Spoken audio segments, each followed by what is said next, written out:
चलो हमारे पास क्या है, ये क्वेश्चन दिया हुआ है, हमने पढ़ लिया था पॉजिटिव डेविएशन नेगेटिव डेविएशन, और हमने बोला था कि तुम्हारे मॉड्यूल्स में भी हमारे पास इसके और एग्जाम्पल होंगे, अगर और ऐड करना चाहोगे तो उसमें मिल जाएगा। तो यहाँ पे आपसे हमसे पूछा क्या है कि हमारे पास इस केस में हमारे पास पॉजिटिव डेविएशन शो करेगा। क्लियर?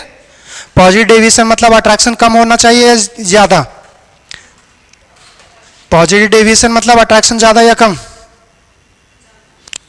ज्यादा होगा तो हमारे पास वेपर, अगर ज्यादा अट्रैक्शन होगा तो लिक्विड से वेपर जाना चाहेगा नहीं, तो वो नेगेटिव डेविएशन हो गया ना। तो अट्रैक्शन क्या होना चाहिए? कम।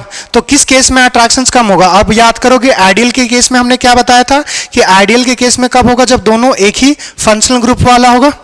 गौर से देखना, हमारे पास यहाँ पे देखो बेंजीन और टॉल्विन दोनों हाइड्रोकार्बन है, बेंजीन जैसा है, बताए थे बेंजीन और एक में मिथाइल है, तो ये क्या बनाएगा हमारे पास? आइडियल सॉल्यूशन बनाएगा। दूसरा यहाँ पे देखना, हमारे पास क्लोरोइथेन और ब्रोमोइथेन, ये भी हमारे पास क्या बनाएगा? आइडियल बनाएगा। दूसरा इथेनॉल और एसीटोन, और दूसरा दिया हुआ एसीटोन और क्लोरोफॉर्म। एसीटोन और क्लोरोफॉर्म जो होता है वो नेगेटिव डेविएशन शो करेगा। रीजन क्या होता है कि क्लोरोफॉर्म का जो हाइड्रोजन होता है, क्लोरोफॉर्म करने का मतलब HCCl3, ये एसिडिक हाइड्रोजन होता है, तो ये टूट जाएगा इजिली H+ और CCl3 में माइनस में टूटेगा।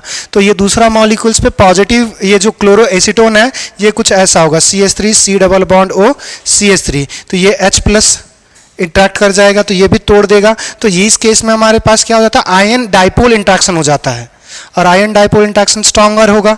तो इस केस में नेगेटिव डेविएशन, पॉजिटिव डेविएशन जो होता है वो इथेनॉल और हमारे पास एसीटोन में होगा। चलिए, तो इस केस में सिर्फ पॉजिटिव डेविएशन। चलिए आगे बढ़े। नेक्स्ट क्वेश्चन देखिएगा, हमारे पास क्या दिया हुआ है? Which of the following statement is correct regarding a solution two compounds A and B exhibit positive deviation from ideal solution. तो पॉजिटिव डेविएशन बताएं। पहला दिया हुआ इंट्रैक्शंस के बेसिस पे, दूसरा जो दिया हुआ डेल्टा H ऑफ मिक्सिंग के बेसिस पे, दूसरा दिया हुआ डेल्टा V ऑफ मिक्सिंग, और तीसरा दिया हुआ है इंट्रामॉलिक्यूलर अट्रैक्टिव फोर्स। अच्छा, यहाँ पे क्या दिया हुआ था? Intramolecular attractive force. अच्छा, दोनों अट्रैक्शंस के बारे में बताइए। तो अगर हमारे पास सॉल्यूशन क्या दिखा रहा है? हमारे पास पॉजिटिव डेविएशन। पॉजिटिव डेविएशन के लिए हमारे पास पहला अट्रैक्शंस की बात करें तो अट्रैक्शंस कम होना चाहिए या ज्यादा होना चाहिए? कम होना चाहिए। तो किसका कम होना चाहिए? AA और BB की कंपैरिजन में AB का अट्रैक्शंस क्या होना चाहिए? कम। तो AB का अट्रैक्शंस ज्यादा, सॉरी AA और BB का अट्रैक्शन ज्यादा। पहला पढ़ो, intramolecular force of attractions AA BB are stronger, AA BB stronger than those between A और B। क्या ये पहला ही स्टेटमेंट करेक्ट है? तो हमसे करेक्ट ही पूछा था। दूसरा समझना, हमने बताया था डेल्टा H ऑफ मिक्सिंग हमारे पास 0 होता है किसके लिए? आइडियल सॉल्यूशन के लिए। तो ये आइडियल सॉल्यूशन के लिए हमें बोला पॉजिटिव डेविएशन, तो ये फिर गलत हो गया। Delta of V of mixing हमारे पास 0 होता है आइडियल के लिए, तो यहाँ पे फिर से ये कैंसिल।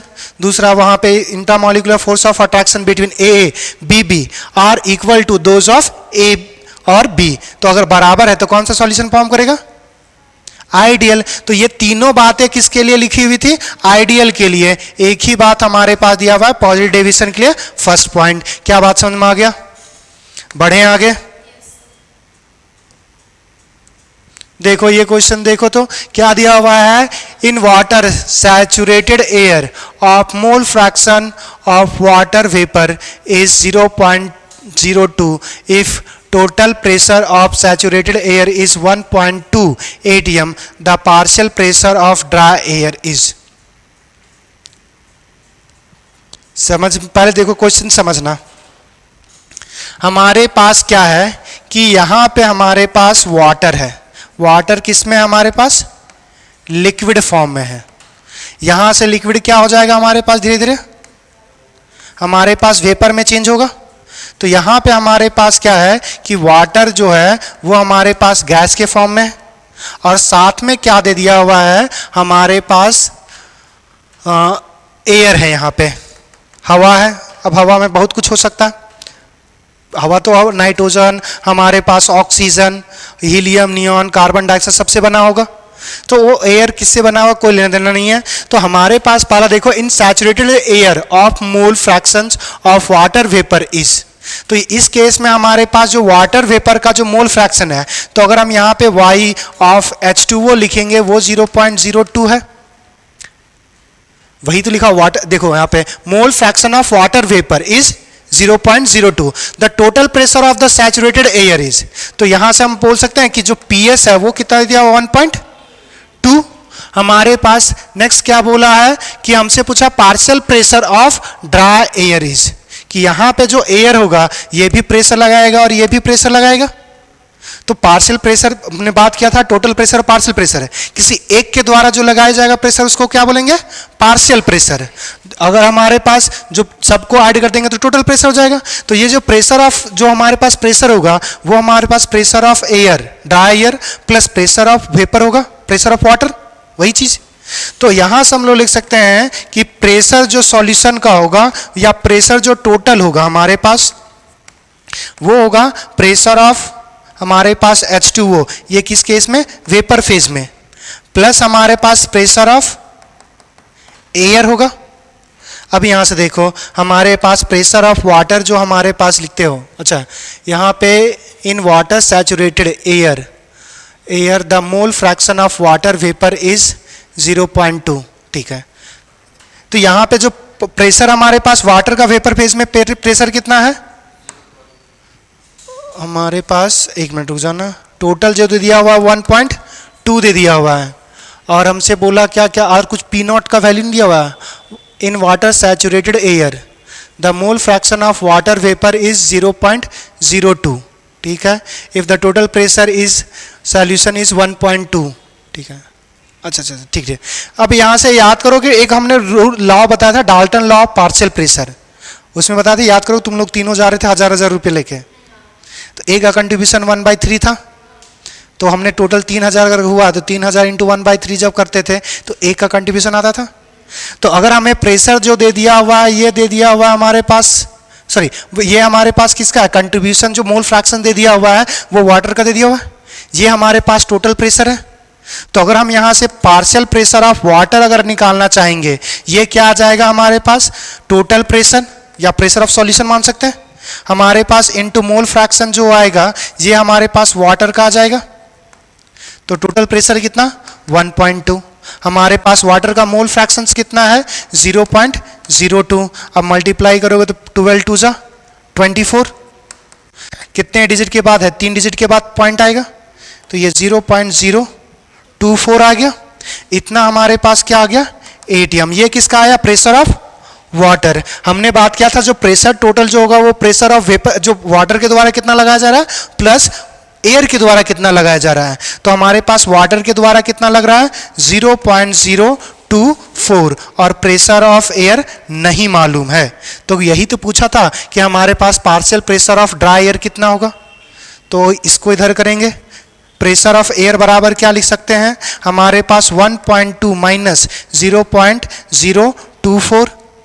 अब यहाँ से सब्सट्राइक करो, हमारे पास 10 में 4 गया तो 6, हमारे पास 9 में 2 गया तो 7, और यहाँ पे हमारे पास 1 बचा होगा, 1 में 0 गया तो 1.1, तो ये क्या गया 1.176, ऑप्शन नंबर। क्या बात समझ में आया। तो ये जो एक्चुअली में क्वेश्चन था वो बहुत छोटा सा डाल्टन्स लॉ हमें सिर्फ सॉल्यूशन का था, बाकी बात ये जनरल क्वेश्चन था कि अगर हमारे पास वाटर है, वाटर के ऊपर जैसे सीधा सिंपल से बात कर सकते हो, जैसे एक छोटा सा कंटेनर ले लिए, और उसमें पानी भर दिए, और पानी है तो उसमें कुछ हवा भी तो होगा, तो वही चीज़ है कि पानी वेपर बनाएगा, पानी वेपर भी प्रेशर लगाएगा और उसमें हवा है वो भी प्रेशर लगाएगा, वो टोटल प्रेशर दे दिया था 1.2। तो अगर हमें पता है कि पार्शियल प्रेशर क्या होता है टोटल प्रेशर इनटू मोल फ्रैक्शंस, तो हमें वाटर का मोल फ्रैक्शन दे दिया हुआ था और हमारे पास टोटल प्रेशर है, तो यहाँ से हमने निकाल लिया वाटर का प्रेशर, और टोटल प्रेशर जो होगा वो वेपर और एयर का होगा। टोटल दे दिया होता, एयर का पूछा था तो एयर का हमने निकाल लिया। क्लियर, बढ़े आगे। ये देखो नीट 20 हमारे पास 19 में पूछा हुआ है, for ideal solution the correct option, ये तुम लोग बताओ आइडियल सॉल्यूशन के लिए कौन सा करेक्ट है।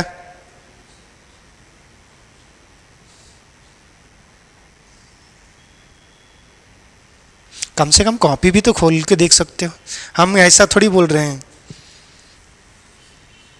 पलटेगी तो कुछ तो एक से एक दो पॉइंट ज़्यादा ही देखेगी, तो अगर देखेगी तो कुछ तो याद होगा, और ऐसी मूर्त जैसे बैठे रहेगी तो कुछ नहीं होगा। लिखी भी है रे, हाय रे हाय, हाय रे हाय मुन्ना भाई हो गया लास्ट क्लास में। वो मुन्ना भाई एग्जैक्ट बैठ रहा है, मुन्ना भाई भी ऐसा वही फालतू का डॉक्टर, बस धमका के बना था। देखो मुन्ना भाई एमबीबीएस, वही हाल है। दादा बनो तब शायद इंजीनियरिंग कॉलेज में मिल जाएगा। मोबाइल है उसमें देखो लास्ट वाल,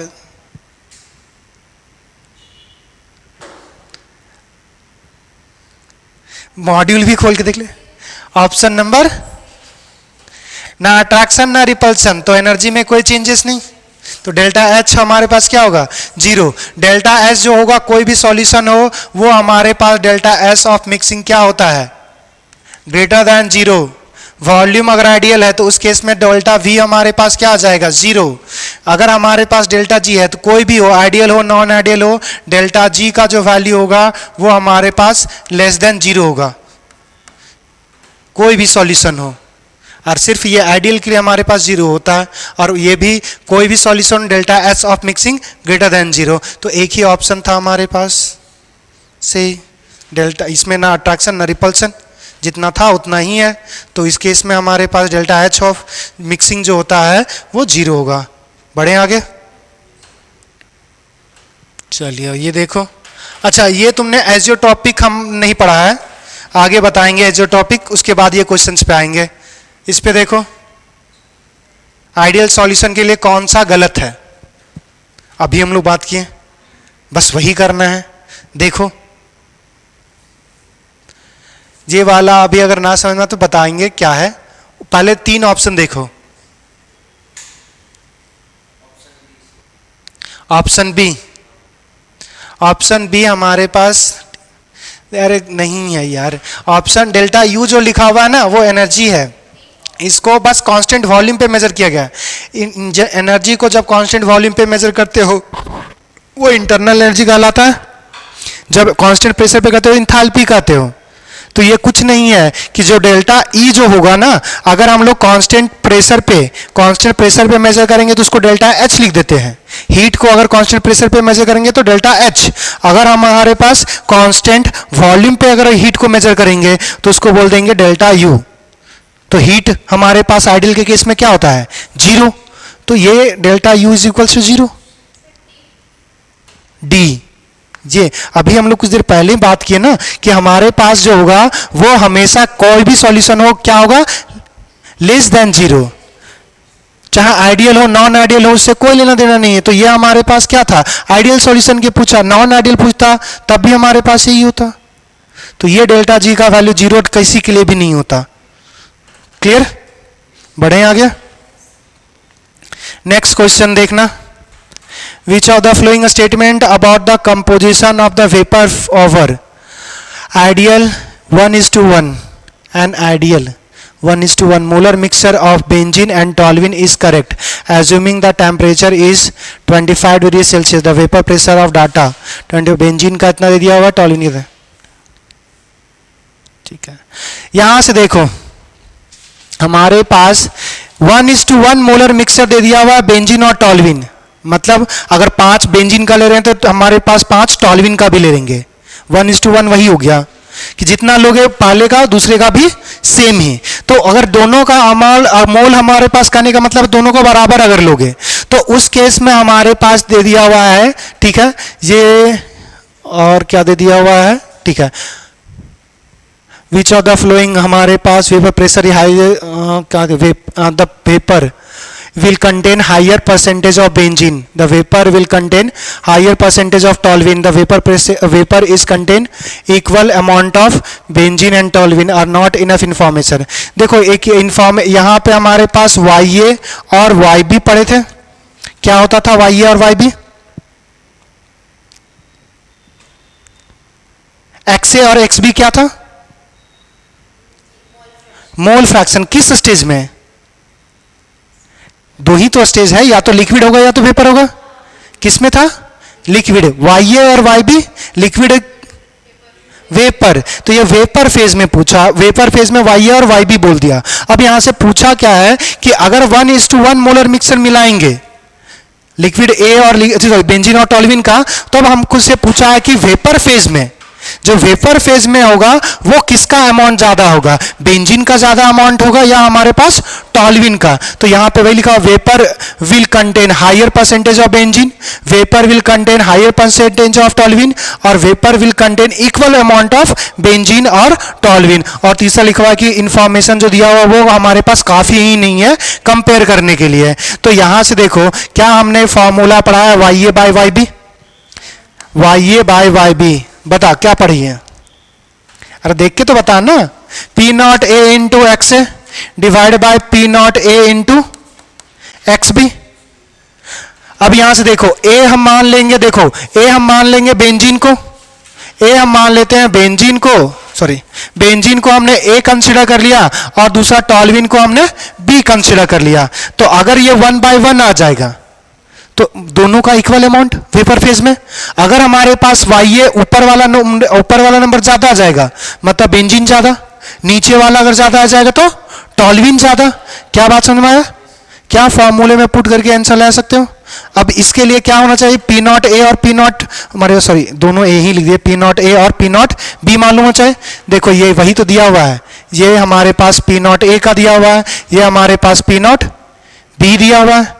अब दूसरा बचा मोल फ्रैक्शंस, बोला है इक्वल मोल लेने के लिए, इक्वल लेने के लिए तो कोई डिफिकल्ट ना करो, सीधा 1:1 मोल ले लो, इजीली हो जाएगा। अगर तुम कुछ भी ले लो, जैसे अगर n मोल और n मोल ले रहे हो a का और b का, तो तब भी जितना आएगा उतना ही A1 और 1 में भी आएगा। तो कॉम्प्लिकेशन नहीं करना, जैसे समझना कि अगर हमारे पास मोल फ्रैक्शन a का निकालना चाहेंगे तो कितना आएगा, a का मोल कितना n, टोटल मोल्स कितना, a का n है, b का भी कितना है, तो ये कितना आ जाएगा हमारे पास n/2n, n से n कैंसिल हो जाएगा, ये क्या आ जाएगा 1/2 ही आ जाएगा। मोल फ्रैक्शन अगर b का निकालोगे तो वही सेम चीज आ जाएगा।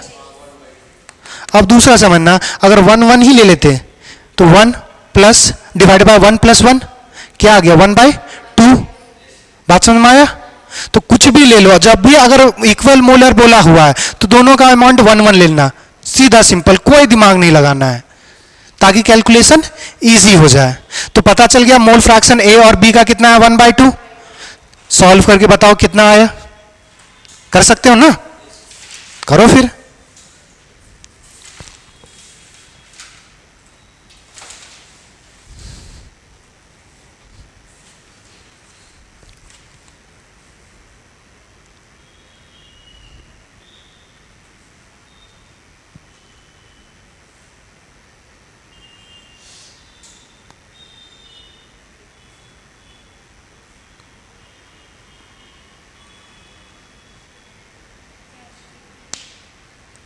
क्या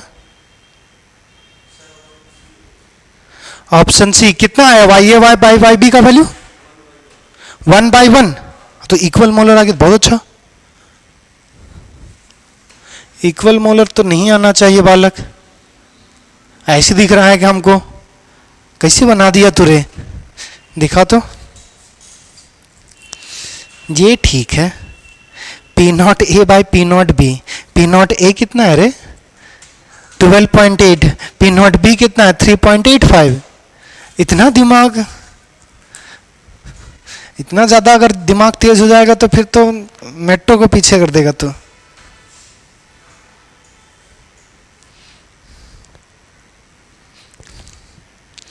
कुछ करना ही नहीं है तुम्हें, डायरेक्ट दिख जाएगा आंसर, इतना दिमाग लगाना ही नहीं है। क्या कर रहे हो तुम लोग, समझ नहीं आ रहा है। मैं बताऊं, तुम लोग कुछ किए हो तो कुछ कर रही है, दिखा ये 1/2 कैंसिल, ऊपर नंबर ज्यादा नीचे नंबर, सीधा सिंपल, मतलब ऊपर वाला अमाउंट ज्यादा होगा नीचे वाला। इतना छोटा सा, कोई कैलकुलेशन ही नहीं करना था। यहां से देखो हम लोग एक्स ए और एक्स बी क्या हो गया बराबर, तो ये कैंसिल कर सकते हैं। तो ये हमारे पास वाई ए बाय वाई बी। अब हमारे पास पी नॉट ए का वैल्यू कितना है, देखो 12.8 divide by P not be का वैल्यू 3.85। अब यहां से सीधा सिंपली देखो कि ये अगर हमारे पास देखते हैं तो इसमें अगर हमारे पास ऊपर वाला नंबर ज्यादा और नीचे वाला नंबर कम है तो YA का वैल्यू ज्यादा हुआ होगा और YB का वैल्यू कम हुआ होगा। तो A का हमारे पास अमाउंट ज्यादा होगा, B का अमाउंट कम। तो देखो A हमने किसको कंसिडर किया था, बेंजीन को, तो बेंजीन का अमाउंट ज्यादा होगा तो vapour will contain higher percentage of. क्या बात समझ में आया? और दूसरा, इतना दिमाग लगाने की कोई जरूरत नहीं थी, जब इक्विमोलर कर दिया है तो दोनों का अमाउंट सेम है।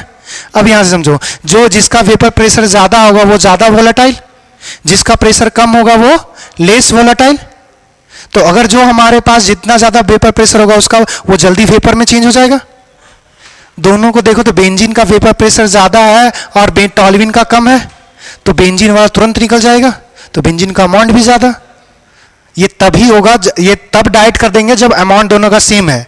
अब ऐसा भी तो कंडीशन हो सकता है, जैसे ये क्वेश्चंस में नहीं देखो। दूसरा, अगर हम इसी का बता रहे हैं कि मान के जो ज्यादा वोलेटाइल है उसका अमाउंट ही बहुत कम लिए, 1 मोल लिए, और जो लेस वोलेटाइल है उसका 100 मोल ले लेंगे, तो जिसका अमाउंट ज्यादा उसका भले वो कम वेपर चेंज होगा, वेपर जाने का टेंडेंसी कम होगा, मगर वो उसका अमाउंट ज्यादा होने के कारण क्या होगा, उसका वेपर ज्यादा अच्छा खासा होगा। तो ये हमेशा अप्लाई नहीं करना, जब अमाउंट सेम होगा तब उस केस में जो ज्यादा वोलेटाइल वो ज्यादा वेपर में होगा। तो बिना बनाए भी कर सकते थे, अगर बना भी लिए तब भी उससे आंसर आ गया।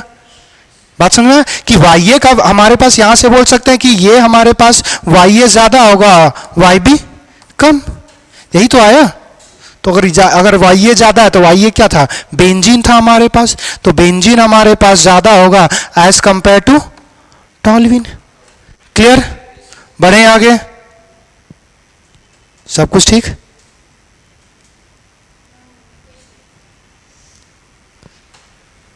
देखो, which one is not equal to 0 for ideal। देखो एक ही क्वेश्चंस कितने बार पूछ चुका है, तो हूं तो बता, कौन 0 के बराबर नहीं होगा, तो कौन नहीं होगा?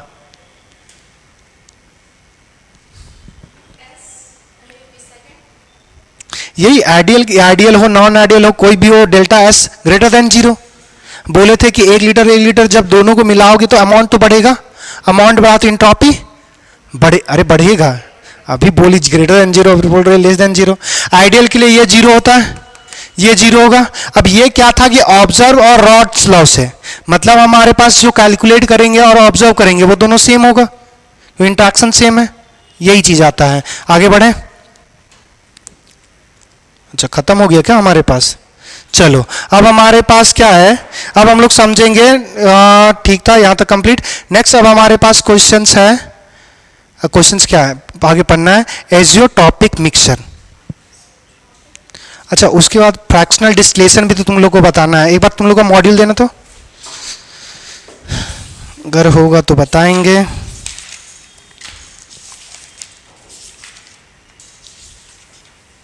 एजियोटॉपिक दिया हुआ है, छोटा सा एक बता ही देंगे, fractional distillation.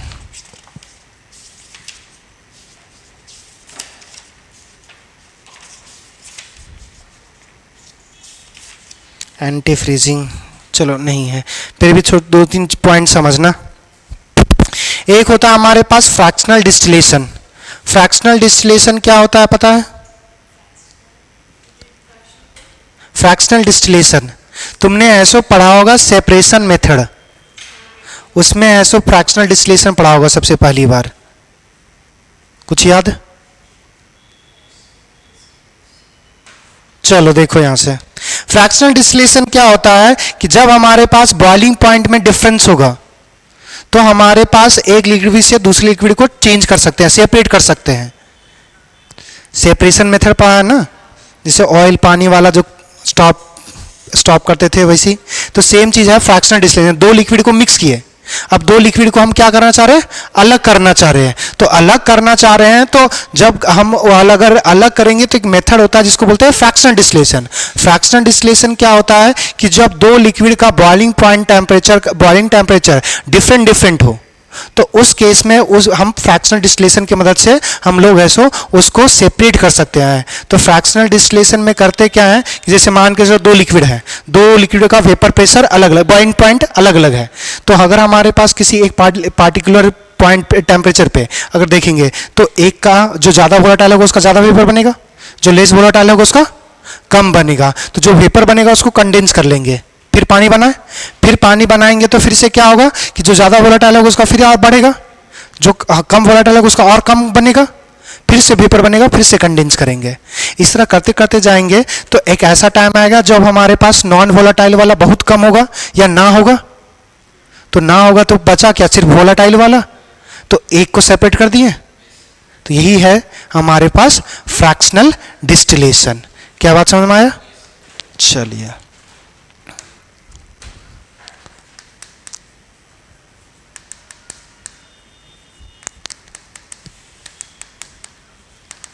fractional distillation, it is a method in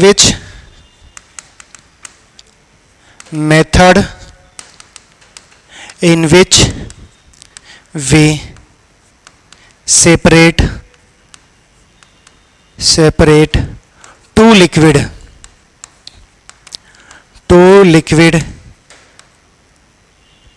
having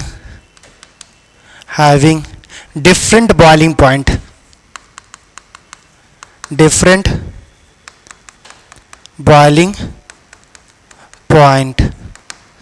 अब बॉइलिंग पॉइंट डिफरेंट होगा तभी कर पाएंगे। अगर बॉइलिंग पॉइंट सेम रह गया तो उससे पता क्या होगा कि दोनों सेम ही वोलेटाइल होगा। तो जितना लिक्विड में है जैसे हम वेपर में चेंज करेंगे तो उतना ही अमाउंट में चेंज होगा। तो अगर किसी का कम और किसी का ज़्यादा अगर नहीं होगा तो सेपरेट नहीं कर पाएंगे। अब यहाँ पे जो सेपरेशन होता है वो दो कंडीशन में होता है, एक कांस्टेंट टेम्परेचर और एक कांस्टेंट प्रेशर पे होगा। तो फ्रैक्शनल डिस्टिलेशन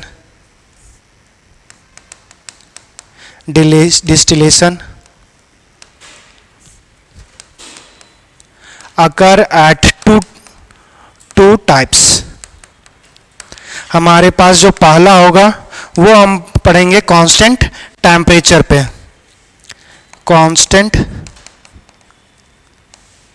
टेम्परेचर, और दूसरा जो देखेंगे वो हमारे पास क्या होगा, कांस्टेंट प्रेशर पे। समझना, कांस्टेंट टेम्परेचर और कांस्टेंट प्रेशर पे। अब यहाँ से थोड़ा सा, अच्छा इसको बात करना है ना,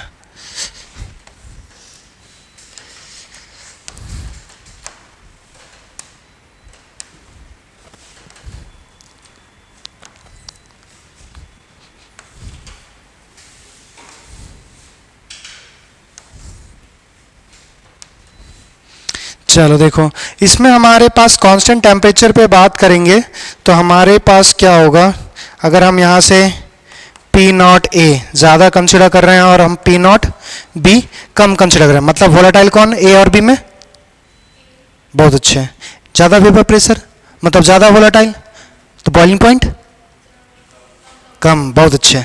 तो इस केस में जो हमारे पास ग्राफ आएगा वो कुछ ऐसा आएगा,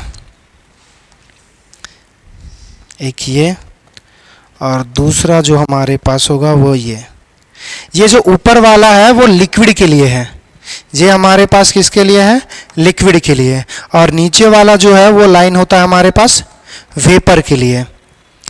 और इस केस में अगर कांस्टेंट प्रेशर पे बनाएंगे तो ये हमारे पास यहाँ पे जो आ जाएगा, सॉरी यहाँ पे आता है बॉइलिंग पॉइंट, यहाँ पे आएगा बॉइलिंग पॉइंट। अब मेरे को ये बताना, अच्छा ये क्लियर कर चुके हैं, इस ए का और बी में बॉइलिंग पॉइंट किसका ज़्यादा होगा, बी का, ए का कम होगा। तो यहाँ पे अगर इस एक्सिस में होगा हमारे पास टेम्परेचर, तो ये क्या है हमारे पास बॉइलिंग टेम्परेचर ऑफ बी, ये हमारे पास टी बी क्या होगा, टी नॉट ए जो होगा वो बॉइलिंग टेम्परेचर ऑफ ए।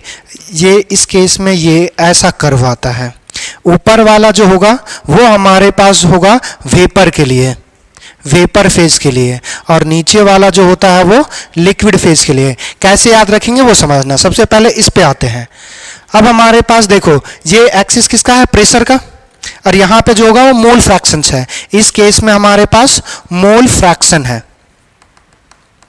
इसमें भी हमारे पास ये क्या है, मोल फ्रैक्शन। जब लिक्विड की बात करेंगे तो XA और XB का वैल्यू होगा इधर, और जब वेपर फेज में बात करेंगे तो YA और YB के टर्म्स में यहां होगा। सेम चीज यहां पे भी, बस वो XA और XB के टर्म्स में होगा। तो यहां पे समझना कि जब हमारे पास ज्यादा प्रेशर करेंगे, लिक्विड और हमारे पास वेपर दोनों है, अगर ज्यादा प्रेशर करेंगे तो कौन सा एग्जिस्ट करेगा, लिक्विड या वेपर?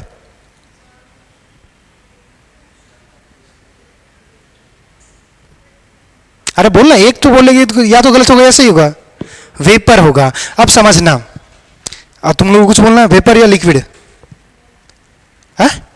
वेपर। एक हमने कंटेनर लिया, पिस्टन वाला, समझती है, ये रखा, उसमें हमने लिक्विड और वेपर दोनों रखा। अब ऊपर से हम चढ़ गए उस पर, वो क्या होगा, कंप्रेस होगा। अगर कंप्रेस होगा तो किस में चेंज होगा, कंप्रेस होगा तो मॉलिक्यूल्स क्या आएंगे, दूर दूर या क्लोज क्लोज? जब क्लोज आएंगे तो क्लोज आएगा तो लिक्विड में क्लोज होता है या गैस में क्लोज होता है? लिक्विड में ना क्लोज होगा, गैस में तो दूर दूर है ना, सॉलिड में सबसे, हाँ। तो मॉलिक्यूल जब क्लोज आएगा तो वो किस में चेंज हो जाएगा, लिक्विड फेज में। तो हायर प्रेस में क्या होगा, लिक्विड। तो ये जो हमारे पास क्या था, प्रेशर एक्सिस है, तो ऊपर वाला लिक्विड, हाई प्रेशर पे लिक्विड, लो प्रेशर पे वेपर। अब यहां से दूसरा समझना, अब टेम्परेचर इसमें वैरी कर रहा है, इस केस में हमारे पास क्या वैरी कर रहा है, टेम्परेचर, क्योंकि प्रेशर क्या है, कांस्टेंट। तो अगर टेम्परेचर वैरी कर रहा है तो हाई टेम्परेचर पे लिक्विड या वेपर, लो टेम्परेचर पे, क्या बात समझ में आया? अब यहां से समझना फ्रैक्शनल डिस्टिलेशन कैसे होता है। अब हमारे पास मान के चलो कि किसी पार्टिकुलर, हम किसी भी पार्टिकुलर पोजीशन पे हमारे पास यहां पे ये हमने इस यहां पे अलग अलग मोल फ्रैक्शंस होगा ना, प्योर तो लेना नहीं है। तो हमारे पास इस पॉइंट्स पे हमने क्या किया कि यहां पे हमारे पास जो मोल फ्रैक्शंस दिया हुआ है, मोल फ्रैक्शन इस पार्टिकुलर कंपोजिशन का हमने एक लिक्विड बनाया। अब इस लिक्विड पे हमें क्या करना है, सेपरेट करना है ए और बी को। तो जब इस पोजीशन पे हमारे पास जो लिक्विड होगा, इस पोजीशन पे जो लिक्विड होगा, लिक्विड को वेपराइज करेंगे। अब यहां से समझना, लिक्विड को वेपराइज करेंगे तो लिक्विड पे में मोल और हमारे पास वेपर में मोल क्या सेम होगा या डिफरेंट होगा? 5 मोल है। वोलाटाइल और नॉन वोलाटाइल कुछ चीज होता है, दोनों अगर हम माने पेट्रोल लिया या अल्कोहल लिया और पानी लिया, दोनों का बॉइलिंग पॉइंट्स अलग अलग, मान के चले दोनों आइडियल सॉल्यूशन बनाएगा। तो अल्कोहल ज्यादा वोलाटाइल, पानी लेस वोलाटाइल, तो अल्कोहल ज्यादा वेपराइज करेगा, पानी कम करेगा, तो दोनों का अलग अलग हो गया ना रे। तो लिक्विड से जब वेपर में जाएगा तो मोल फ्रैक्शंस क्या होगा, चेंज हो जाएगा। मगर यहां पे जो वेपर बना उसी चीज को अगर हम लिक्विड में चेंज कर देंगे तो क्या मोल फ्रैक्शन चेंज होगा? फिर समझना, नहीं होगा। बात समझ में आया कि जितना वो हम कुछ चेंज नहीं तो कर रहे हैं, उसको बस फेज में चेंज करेंगे। हमारे पास यहाँ पे वेपर में था, उसी को ठंडा करके क्या कर रहे हैं, लिक्विड में चेंज कर रहे हैं। तो जब वेपराइजेशन होगा तो नंबर ऑफ मोल्स चेंज होगा, मगर हमारे पास जब कंडेंसेशन करेंगे वेपर को तो नंबर ऑफ मोल्स सेम होगा। अब यहां से समझना कि अगर हमने इस पॉइंट पे अगर हमारे पास लिक्विड होगा तो वेपराइजेशन लिक्विड से जब वेपर करेंगे तो हमारे पास ये पॉइंट कुछ ऐसे आएगा।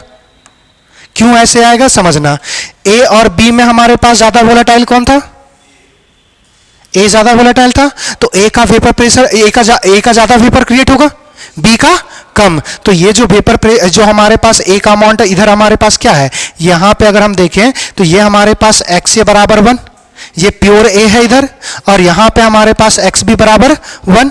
तो ज्यादा वोलेटाइल ए है तो ए की तरफ हमारे पास नंबर ऑफ मोल्स ज्यादा बढ़ेगा। तो देखो ये सबसे पहला हमने कंडीशन क्या किया था, ये हमारे पास वेपराइजेशन है, और अभी बताया वेपर लिक्विड से वेपर जाएगा तो मोल फ्रैक्शंस चेंज होगा। यहां पे लिक्विड, यहां पे चेंज किस में हो गया, वेपर में। क्या बात समझ में आया? अब हम क्या करेंगे, इस वेपर को चेंज करेंगे लिक्विड में। अगर वेपर को लिक्विड में चेंज करेंगे तो मोल फ्रैक्शन में कोई चेंज नहीं। तो देखो यहां पे अगर मोल फ्रैक्शन जो कंसीडर करोगे वही तो सेम रहा, यहां पे मोल फ्रैक्शन चेंज हो रहा है मगर यहां पे कांस्टेंट हो रहा है। फिर से क्या करेंगे, इस लिक्विड जो हमारे पास यहां पे मिला उस लिक्विड को फिर से वेपर में चेंज करेंगे।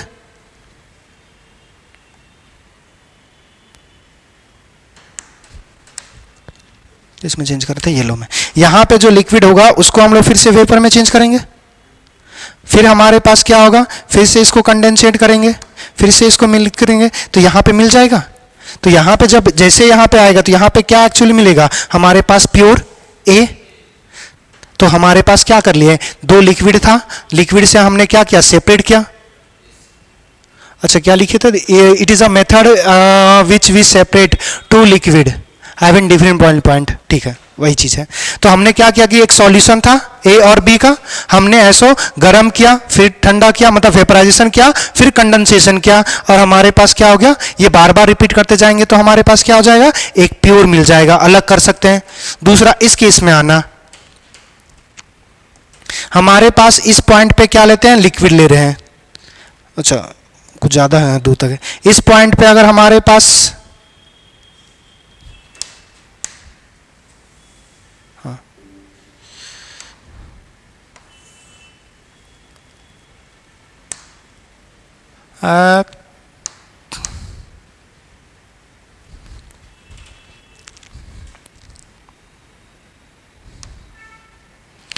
हमने लिक्विड लिया इस कम पोजीशन पे। अब यहां से हमें पता है कि ए ज्यादा वोलेटाइल है और बी कम, क्योंकि बॉइलिंग पॉइंट ए का कम है। तो यहां से लिक्विड से अगर हमारे पास वेपर में चेंज करेंगे तो यहां पे चेंज होगा, मोल फ्रैक्शन चेंज होगा।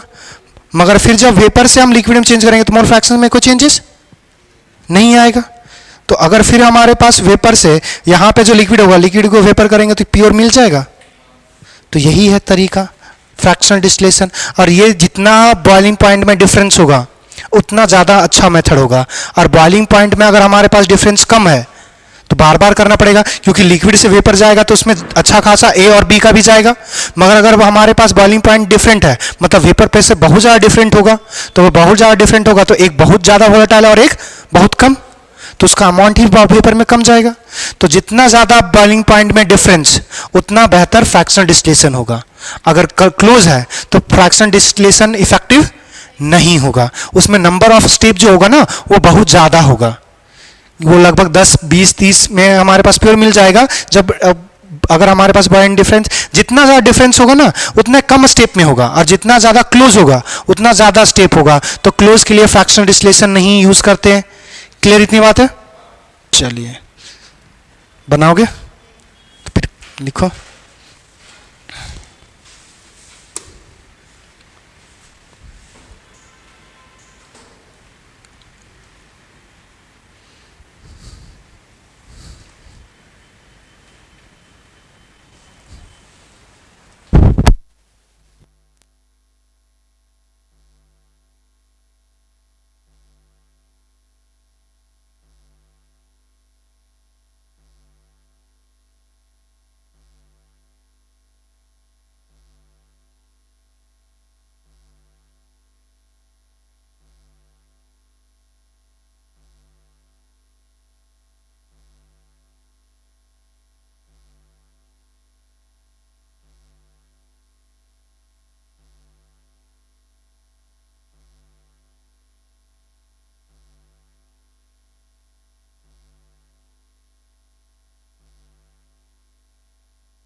छुट्टी करते हैं? कहाँ जाओगे? जब तक पानी गिरा तब तक पढ़ाएंगे। कहाँ जाओगे बारिश में? कोई लेने आएगा तो बोलो। हाँ तो फिर आराम से पढ़ो, टाइम पे छुट्टी करेंगे। लिख लिए बालक? पीडीएफ भेजते तो उसका यूटिलाइज करो, लिखो। कॉपी में भी बोलते हैं, कॉपी देख के बताओ, पता चलता है कॉपी भी कोरा कागज रह गया। तो इतना नाम बाप बाप को बचा दो।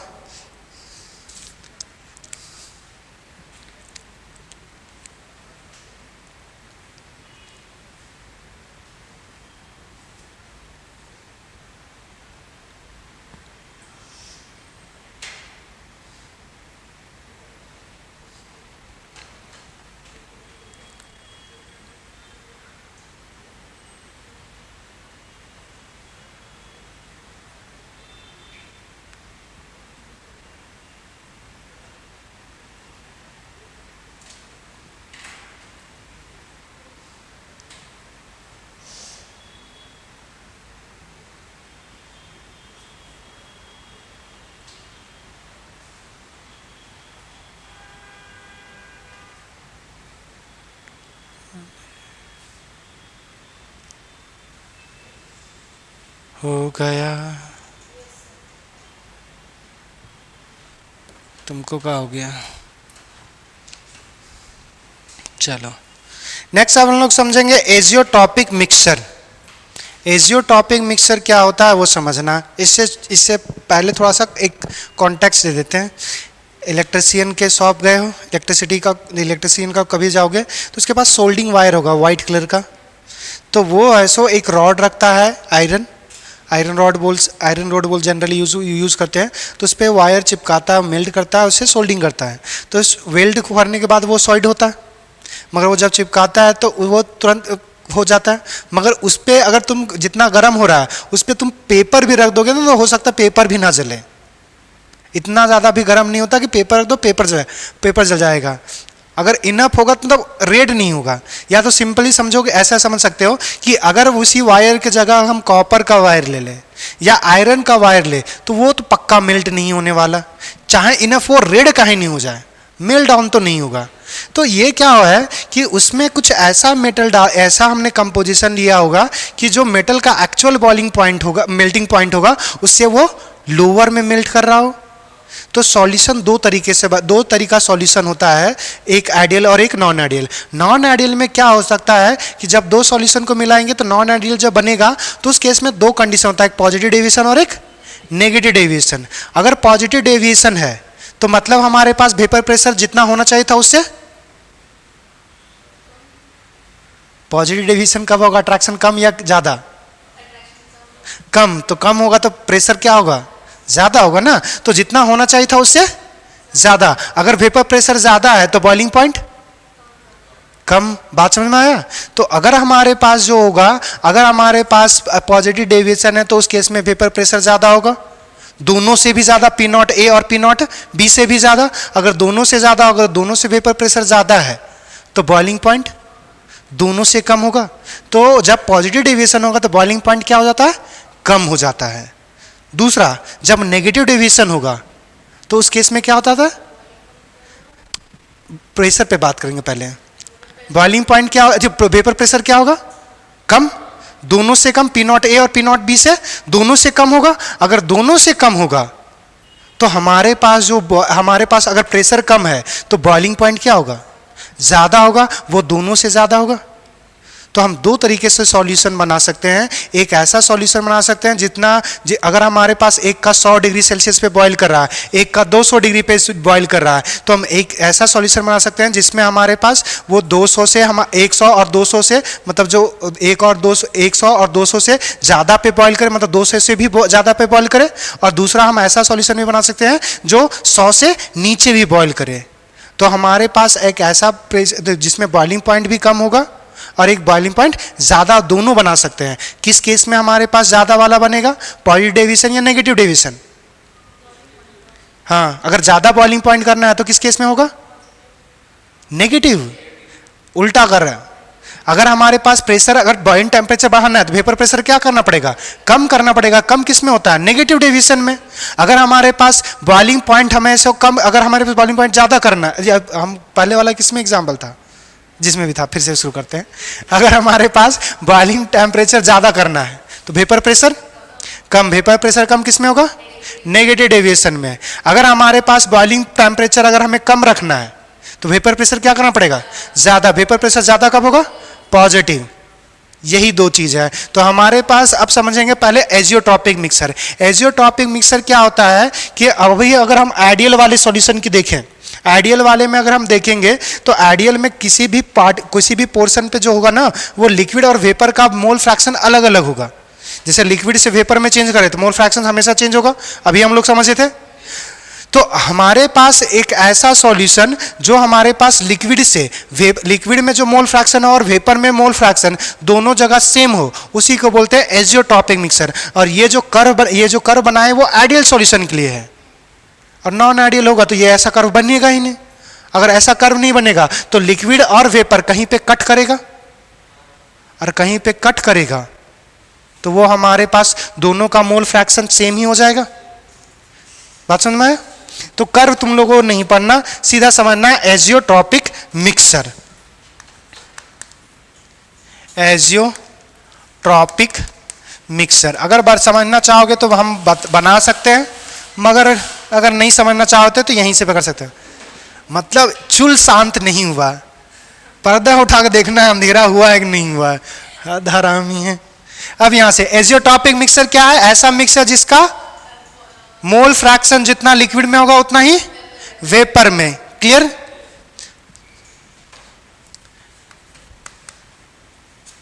Azeotropic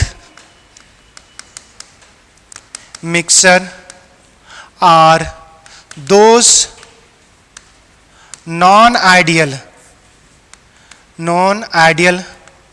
solution which have same mole fraction या फिर ऐसा बोल सकते हैं कंपोजिशन, सेम मोल फ्रैक्शन और composition in liquid as well as vapour. अब यहां से दो चीज होगा हमारे पास, पहला हमारे पास मैक्सिमम वेपर प्रेशर और मिनिमम वेपर प्रेशर। अब समझना, वेपर प्रेशर मैक्सिमम किसके केस में होगा, नेगेटिव या पॉजिटिव? पॉजिटिव के केस में। और पॉजिटिव केस में वेपर प्रेशर अगर मैक्सिमम होगा तो मिनिमम क्या होगा, बॉइलिंग पॉइंट। तो अगर हमारे पास पॉजिटिव डेविएशन शो करेगा, डेविएशन अगर कोई शो करता है तो उस केस में क्या होगा, हमारे पास जो प्रेशर होगा वो क्या होगा, मैक्सिमम। हमारे पास वेपर प्रेशर मैक्सिमम होगा और हमारे पास बॉइलिंग पॉइंट या बॉइलिंग टेम्परेचर जो होगा वो मिनिमम होगा। क्लियर? दूसरा, अगर हमारे पास वो सॉल्यूशन अगर नेगेटिव डेविएशन शो कर रहा है, अगर हमारे पास नेगेटिव डेविएशन अगर शो करेगा तो नेगेटिव डेविएशन शो करेगा तो वेपर प्रेशर क्या होगा, मिनिमम। और मिनिमम होगा तो बॉइलिंग टेम्परेचर क्या होगा,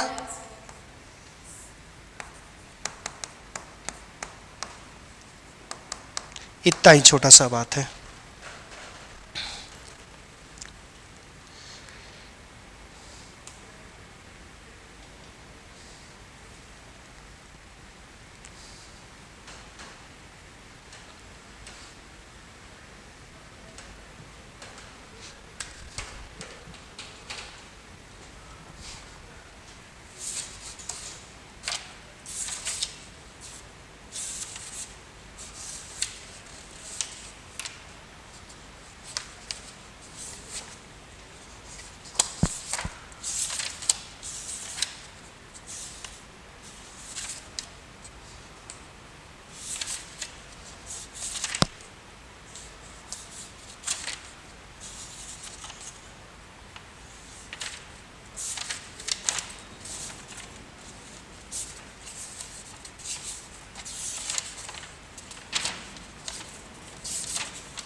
हो गया।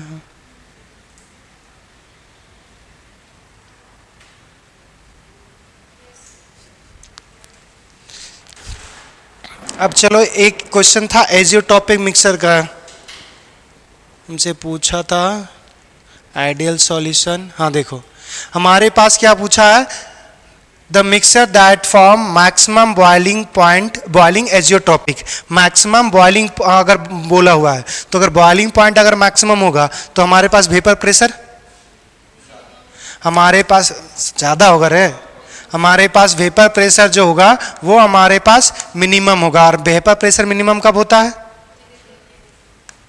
नेगेटिव डेविएशन में। तो यहां से पता करना है कि नेगेटिव डेविएशन कब होगा, तो पता चलेगा। अच्छा, हमने बोला था कि दोनों अगर हमारे पास सेम सेम है तो कौन सा सॉल्यूशन बनाएगा, आइडियल। हेप्टेन ऑक्टेन सेम हो गया। दूसरा देखो, एसीटोन और हमारे पास कार्बन डाइसल्फाइड। दूसरा हमारे पास इथेनॉल और वाटर। दूसरा देखना, वाटर और हमारे पास नाइट्रिक एसिड। याद करो कि किसमें हमने बताया था कि अगर हम एसिड को वाटर में डालेंगे तो एक टाइप का हमारे पास कोई भी एसिड लो और उसको वाटर में डालेंगे तो वो हमेशा दिखाएगा नेगेटिव डेविएशन, क्योंकि जो एसिड होगा वो डाइपोल डाइपोल इंट्रैक्शन शो करेगा, water H bonding interaction show करेगा। मगर जब वो दोनों को मर्ज कर दोगे तो उसमें हमारे पास आयन डाइपोल होता है। जैसे देखो, एक यहाँ पे एग्जांपल दिया हुआ है, एसिड मतलब नाइट्रिक एसिड, HNO3 को जब हम पानी में डालेंगे तो क्या हमारे पास नाइट्रिक एसिड है, ये पानी में डालोगे तो एसिड क्या देता है, H+, तो ये हमारे पास क्या देगा, H+, प्लस हमारे पास NO3 माइनस। यहाँ पे जो यूज करते हैं वो एक्वस यूज करते हैं कि पानी में ये क्या हो गया, डिजॉल्व हो गया होगा। तो H+ हमारे पास क्या है, आयन। अब यहाँ पे हमारे पास क्या होगा, जो वाटर होगा वो हमारे पास ये पॉजिटिव है तो ये नेगेटिव इंड आगे कर देता है। तो ऑक्सीजन हमारे पास डेल्टा नेगेटिव होता है, हाइड्रोजन डेल्टा पॉजिटिव। तो अगर पॉजिटिव है तो ये नेगेटिव चाहिए तो इसका इंट्रैक्शन होगा, ये क्या हो गया, ये हमारे पास आयन हो गया और ये कैसा हो गया, डाइपोल। अब देखना, हमारे पास पहले जो इंट्रैक्शन हो रहा था इसमें हमारे पास होगा डाइपोल डाइपोल, और इसमें जो होता है हमारे पास जो होगा वो H बॉन्डिंग होगा। तो अगर इंट्रैक्शंस बताए थे तो याद करना कि आयन डाइपोल ज्यादा होता है इन दोनों से कंपेयर में, तो अट्रैक्शंस क्या हो गया, बढ़ गया। अगर हमारे पास अट्रैक्शन बढ़ गया तो सॉल्यूशन कैसा दिखाएगा, नेगेटिव डेविएशन। नेगेटिव डेविएशन होगा तो वेपर प्रेशर क्या होगा, मिनिमम, और वेपर प्रेशर अगर मिनिमम होगा तो हमारे पास मैक्सिमम बॉइलिंग पॉइंट। तो ऑप्शन नंबर, क्या बात समझ में आ गया, इथेनॉल और वाटर, इथेनॉल और वाटर पॉजिटिव डेविएशन शो करता है। इथेनॉल का बॉइलिंग पॉइंट, अब ये तुमको थोड़ी पता कर पाएंगे ये, अरे तुमको बोलेंगे कि वाटर का बॉइलिंग पॉइंट पता है तो 100 बता देते हो, मगर दूसरा यूजफुल नहीं होता तो उसका बॉइलिंग पॉइंट नहीं पता। इसका जो आएगा इथेनॉल का अप्रॉक्स हमारे पास 32 डिग्री सेल्सियस के आसपास होता है, जरूरी नहीं है वो। क्यों लिख रहे हो उसका बॉइलिंग पॉइंट, ऐसा कोई जरूरी नहीं। इथेनॉल क्या है, अल्कोहल, ये वाला, तो उसका बॉइलिंग पॉइंट लगभग 30 या 42 के आसपास होता है। ये बच्चे करना मतलब 30 से 40 के बीच ही होता है। तो ये एक ही क्वेश्चन था इसका। यहाँ पे हमारे पास जो है वो लिक्विड इन लिक्विड, हमने 3 टाइप का सॉल्यूशन पढ़ा था, liquid in liquid, gas in liquid और हमारे पास सॉलिड इन लिक्विड। तो हमारे पास यहाँ पर जो लिक्विड इन लिक्विड पढ़ना था वो कंप्लीट हो गया। अब हम जो पढ़ेंगे वो गैस इन लिक्विड पढ़ेंगे और सबसे लास्ट पढ़ेंगे सॉलिड इन लिक्विड।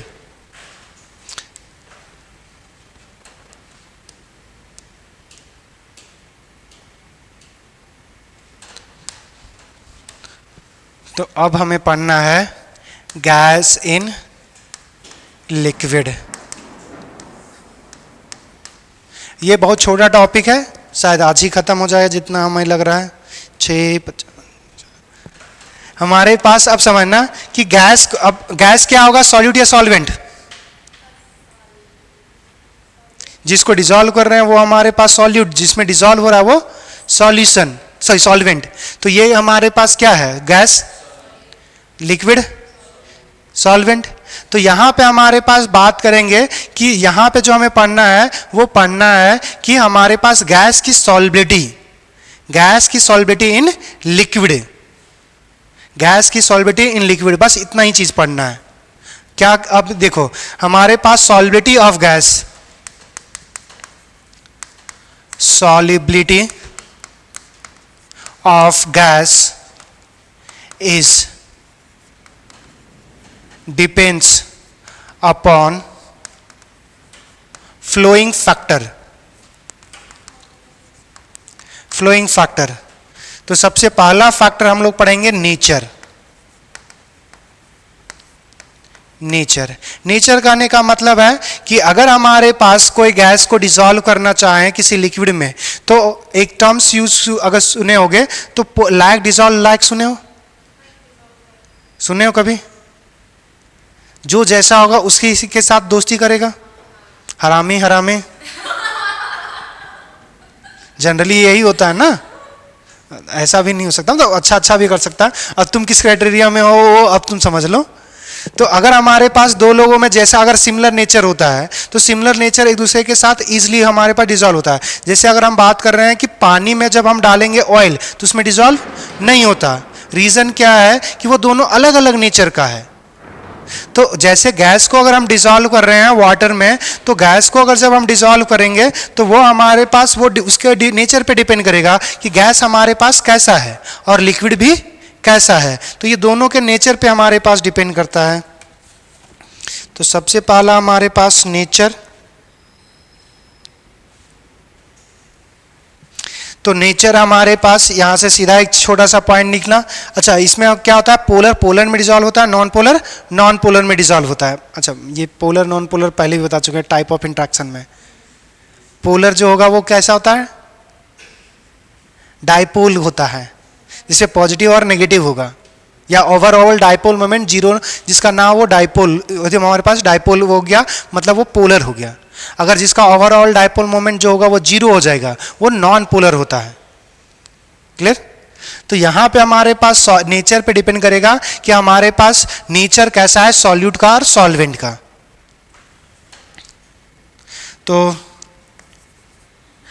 यहां से एक चीज सीधा लिख लेना, लाइक डिसॉल्व लाइक, जो जैसा होगा उसी को डिसॉल्व करेगा। तो यहां से हम लिख सकते हैं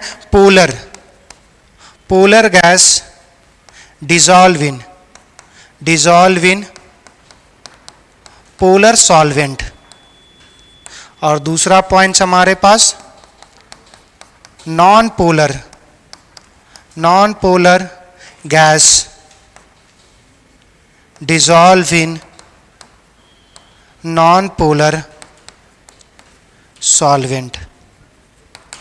तो यहां से देखो, अगर जब हम पोलर ले रहे थे तो पोलर सॉल्वेंट है तो पोलर गैस है, अगर हम नॉन पोलर गैस ले रहे हैं तो नॉन पोलर सॉल्वेंट होगा। तो दोनों एक ही जैसा होना चाहिए। दूसरा अब हमारे पास जो आएगा नेचर ऑफ सॉल्वेंट के बाद हमारे पास आएगा टेम्परेचर की बात। अच्छा, टेम्परेचर की बात कर लेते हैं, और दूसरा हमारे पास जो होगा वो प्रेशर की बात करेंगे।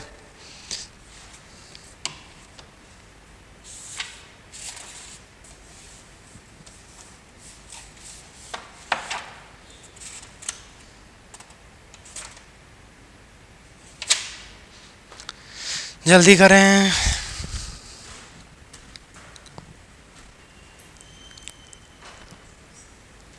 और बोलो जोर से, हम भी सुने। तीन ही लोग हो तब भी फुसफुसा रहे हो, कम से कम इतना बोलो कि चारों सुने। हैं? प्रश्न तो घर के बाद बात करो, घर में जाके बात करो। हो गया?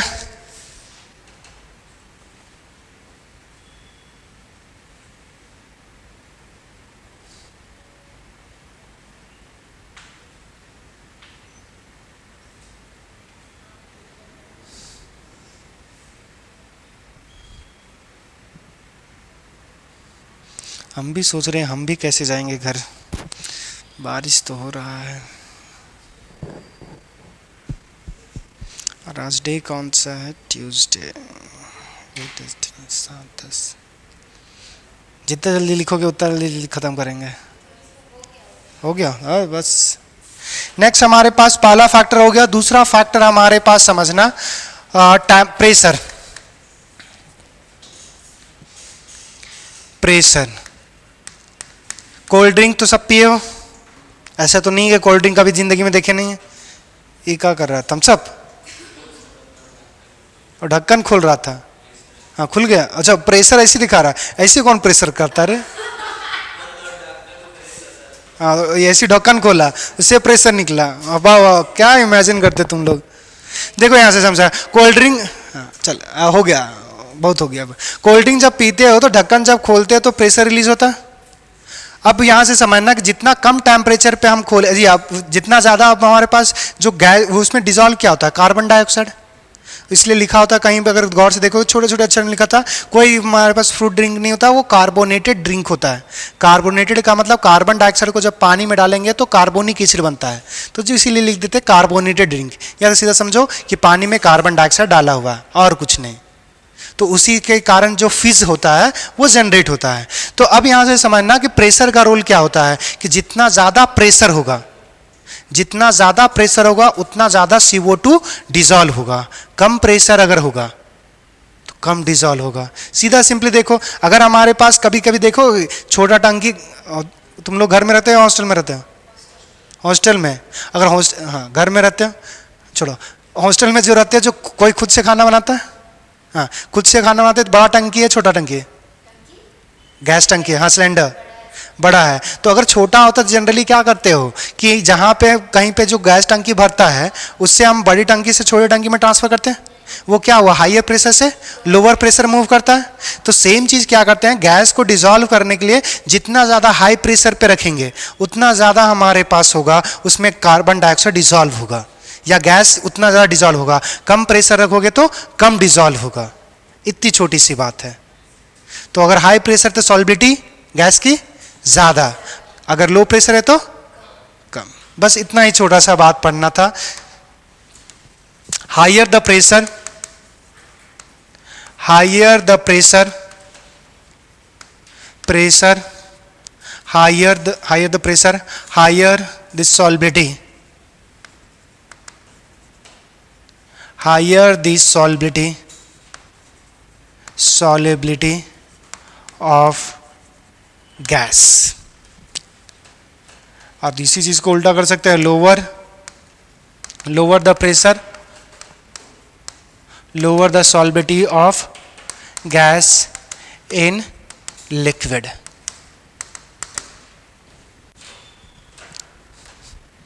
तीसरा फैक्टर हमारे पास जो आएगा वो टेम्परेचर का आएगा। क्या लगता है टेम्परेचर का क्या रोल होता है गैस की सॉल्युबिलिटी में? ज़्यादा टेम्परेचर पे सॉल्युबल होगा या लेस टेम्परेचर पे? इस चीज़ का एक छोटा सा एग्जांपल पर समझना। पानी को बॉईल करते हैं तो कुछ बबल्स निकलते हैं, वो बबल्स क्या है? Air, oxygen. तो ऑक्सीजन क्या होता है? डिजॉल्व हुआ। पानी को गर्म कर रहे हो तो क्या हो रहा है? रिलीज हो रहा है। तो जो हमारे पास अगर पानी का टेम्परेचर बढ़ा रहे तो जो एयर डिजॉल्व है उसका अमाउंट घट रहा है। मतलब अगर हमारे सीधा सिंपल कर सकते हैं कि हायर टेम्परेचर में जो हमारे पास सॉल्बिलिटी होगी वो लो होगी और लोअर टेम्परेचर में सॉल्बिलिटी ज़्यादा होगी। इसी चीज़ को और समझ सकते हो कि जब वही कोल्ड ड्रिंक का बॉटल जितना ज़्यादा ठंडा होगा, आइस में होगा, तो फिज क्रिएट नहीं करेगा। मगर वही चीज़ अगर मेल्ट डाउन है या अगर गर्म खोल दोगे तो ज़्यादा फिज क्रिएट करेगा। क्लियर?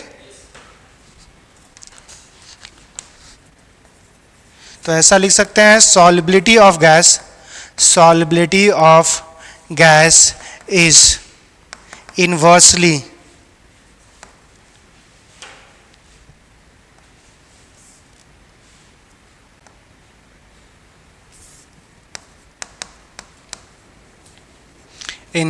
proportional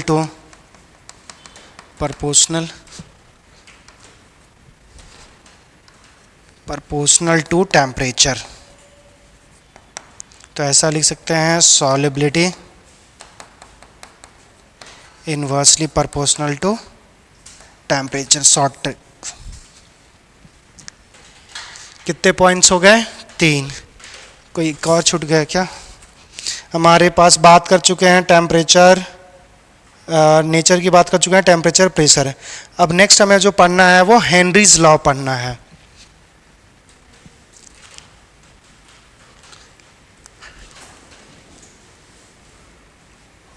हो गया, लिख ले।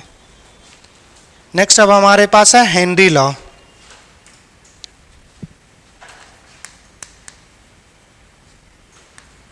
हेनरी लॉ, हेनरी लॉ क्या बोलता है कि हमारे पास जो गैस होगा, कुछ ऐसा होगा कि जो प्रेशर कौन एग्जर्ट करता है, गैस ही एग्जर्ट करेगा, लिक्विड तो एग्जर्ट नहीं करेगा। तो अब यहां से देखो, जितना गैस हमारे पास ऊपर बचा होगा वो जितना प्रेशर लगाएगा, जैसे अगर हम CO2 को डिसॉल्व करना चाह रहे हैं तो CO2 किसी कंटेनर में होगा, उसको हम लोग बस कनेक्ट कर रहे हैं, तो उसमें जितना ज़्यादा प्रेशर होगा उतना ज़्यादा क्या होगा, सॉल्बिटी। तो वो हमारे पास सॉल्बिटी जो होता है वो डायरेक्टली प्रोपोर्शनल टू हमारे पास प्रेशर होता है, प्रेशर ऑफ हमारे पास gas, those are not dissolve. Dissolve हो जाएगा तो प्रेशर ही नहीं लगेगा, जो नहीं डिसॉल्व है वही तो प्रेशर लगाएगा ना। तो जितना हमारे पास प्रेशर है वो सीधा सिंपली कि हेनरी लॉ क्या बोलता है कि जितना ज़्यादा गैस हमारे पास प्रेशर लगाएगा उतनी ज़्यादा उसकी सॉल्बिटी होगी, और प्रेशर कौन गैस लगाएगा, जो सॉल्युबल नहीं है। Clear?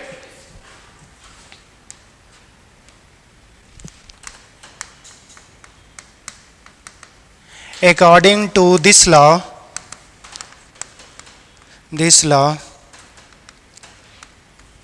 solubility of gas in liquid is directly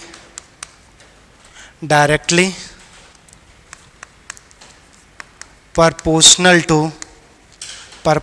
to pressure exerted by gas are those exerted by gas, those are insoluble, those are not soluble, insoluble नहीं कह सकते हैं, not soluble।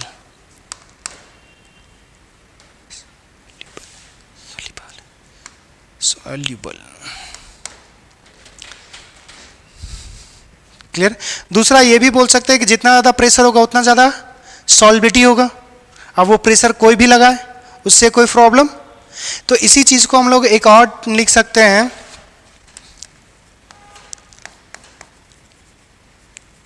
pressure is directly proportional to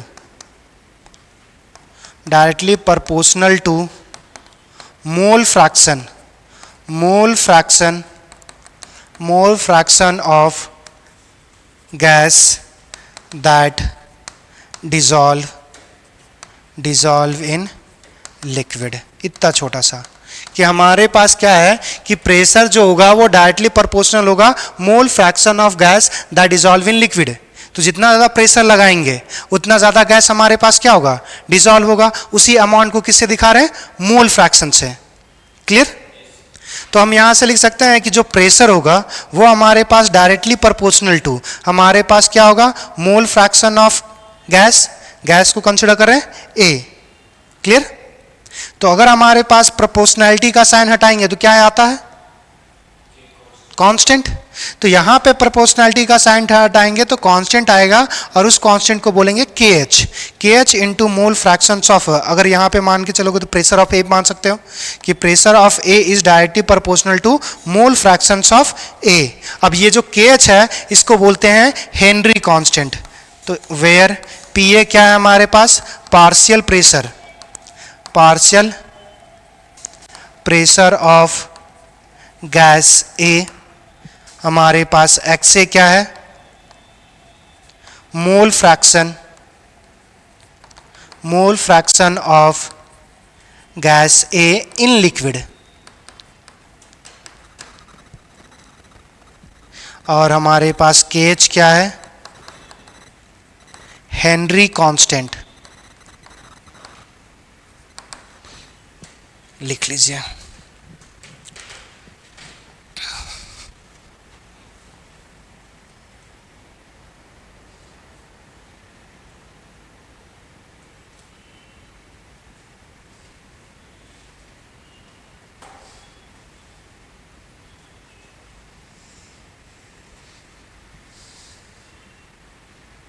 लिख लिए? ये जितना लिखा वो समझ में आया कि जो हमारे पास जैसे CO2 को डिजोल्व करना चाह रहे थे, जो जो जितना गैस हमारे पास ऊपर CO2 का होगा वही तो प्रेशर लगाएगा, तो जितना ज़्यादा प्रेशर लगाएगा उतना ज़्यादा सॉल्बिलिटी होगा। या दूसरी बात बोल सकते हैं कि अगर हमारे पास कोई भी गैस हो तो वो जितना ज़्यादा प्रेशर लगाएगा उतना ज़्यादा हमारे पास क्या होगा, गैस सॉल्युबल होगा। तो वही दोनों चीज़ लिखा हुआ है। अब यहाँ से जो हमारे पास सॉल्बिलिटी का जो अमाउंट है वो मोल फ्रैक्शन से अगर रिप्रेजेंट कर रहे हैं तो pressure of A, partial pressure, यहाँ पे पार्शियल प्रेशर जो ए होगा, पार्शियल प्रेशर करने का मतलब अगर एक से ज़्यादा होगा, एक से ज़्यादा अगर गैस होगा तो ए का जितना गैस प्रेशर लगाएगा उतना ज़्यादा ए का ही मोल डिसॉल्व होगा। तो pressure of A, partial pressure of A directly proportional to mole fraction of A. तो अगर हमारे पास प्रोपोर्शनलिटी हटाएंगे तो कांस्टेंट आएगा, इसको बोलते हैं हेनरी कांस्टेंट। और जो हेनरी कांस्टेंट होता है, KH जो होता है वो हमारे पास टेम्परेचर डिपेंडेंट होगा। It is a temperature, it is temperature dependent, temperature dependent होगा। तो अगर हमारे पास हायर टेम्परेचर होगा, टेम्परेचर अगर हम इंक्रीज करेंगे तो KH का वैल्यू इंक्रीज होगा। अगर KH का वैल्यू, अगर हमारे टेम्परेचर डिक्रीज करें तो KH का वैल्यू हमारे पास डिक्रीज होगा। As the increase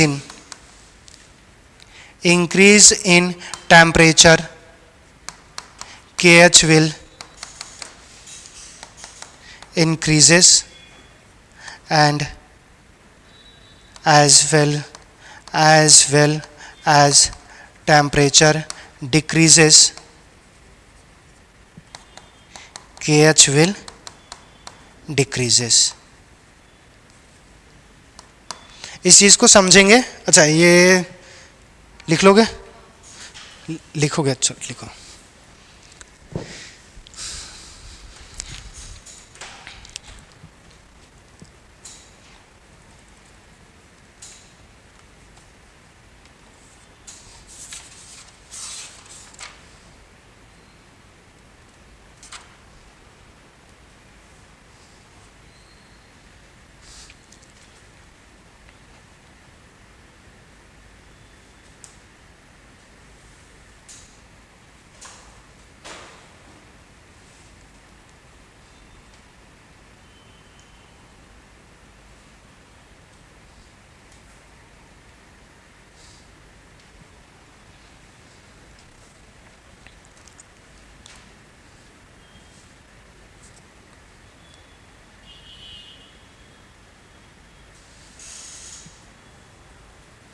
As the increase in temperature KH will increases and as well as the temperature decreases KH will decreases।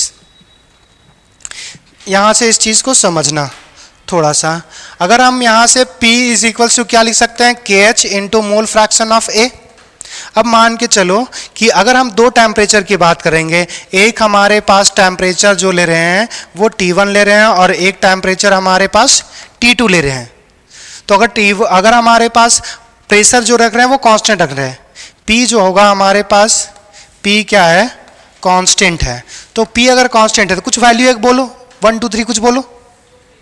2 अगर हमने रखा तो प्रेशर दोनों के केस में हमने क्या रखा, 2। अब यहां से देखो, अगर टेम्परेचर हम इंक्रीज करें, ये भी लिख दे देते हैं कि T2 ज्यादा है, T1 कम है। तो अगर हम यहाँ पे मान के चल रहे हैं कि लो टेम्परेचर पे K का वैल्यू जो होगा वो 1 होगा और यहाँ पे हाई टेम्परेचर जो K का वैल्यू जो होगा टेम्परेचर वो बढ़ जाएगा, तो 1 से क्या हो गया, ये 2 हो गया। तो यहाँ पे हमारे पास 2 के बराबर करना, तो यहाँ पे 2 होगा और यहाँ पे क्या होगा, 1। ये क्या था, मोल फ्रैक्शंस। तो जब हमारे पास लो टेम्परेचर पे देखेंगे तो मोल फ्रैक्शन ज्यादा था और हाई टेम्परेचर पे करेंगे तो KH का वैल्यू बढ़ गया, तो हमारे पास मोल फ्रैक्शन क्या हो जाएगा, कम हो जाएगा। तो हाई टेम्परेचर के साथ क्या हो रहा है, मोल फ्रैक्शन जो होगा वो गैस का वो कम सॉल्युबल होगा। इतना छोटा सा बात। तो यहां से अब हमारे पास समझना कि कुछ वैल्यू हम लिख रहे हैं, ये हमारे पास सॉल्युबिलिटी का है सॉल्बिलिटी इन वाटर, तो आपको बताना है कि दो वैल्यू लिख रहा हूं, दो तीन वैल्यू लिखूंगा, आपको बताना है कि हमारे पास कौन ज़्यादा सॉल्युबल होगा। ये हम बात कर रहे हैं टेम्परेचर जो होगा वो 293 केल्विन पे दिया हुआ है, 293 केल्विन पे दिया हुआ है। यहाँ पे KH का वैल्यू दिया हुआ है, KH यहाँ पे गैस लिख रहा हूँ, ये हमारे पास गैस है और यहाँ पे KH का वैल्यू बताना है। आपको बताना है कि KH के बेसिस पे किसकी सॉल्बिलिटी ज़्यादा होगी। तो हमारे पास दिया हुआ है गैस हीलियम, हमारे पास हाइड्रोजन, हमारे पास नाइट्रोजन, और इसका वैल्यू दे दिया हुआ 144.97, इसका 69.17 और दो हो गया, तीसरा हमारे पास है 76.48, ये वैल्यू दे दिया हुआ है। आपको बताना है कि किसकी सॉल्बिलिटी तीनों में से सबसे ज़्यादा किसकी होगी।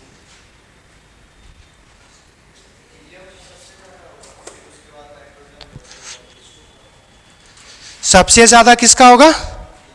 हमने अभी कुछ देर पहले बोला कि KH का वैल्यू अगर ज़्यादा है तो सॉल्बिलिटी क्या होगा? कम।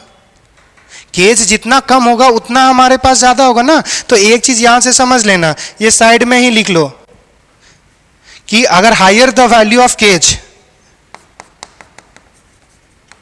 हायर द वैल्यू